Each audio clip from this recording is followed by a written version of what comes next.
你说青春应该是什么模样？是被涂鸦过四季的小巷，是屋顶披着管理的幻想，还是转角路灯下黑影的拉长？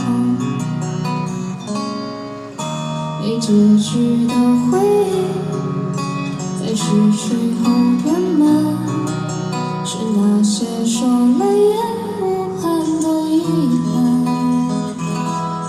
给了我抵抗世界的臂弯。我要向过去告别了，答应我一定要快乐。的模式某刻，我们一定会在某地相遇的。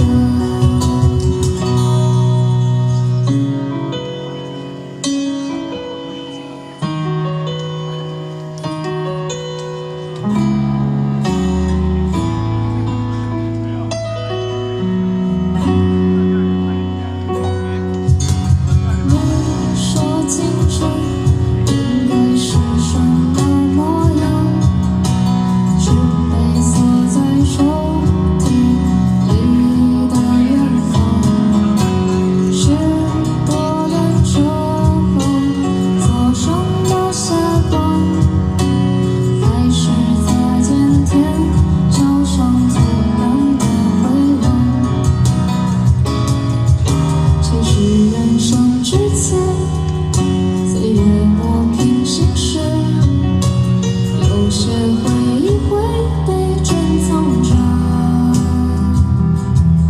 有些执着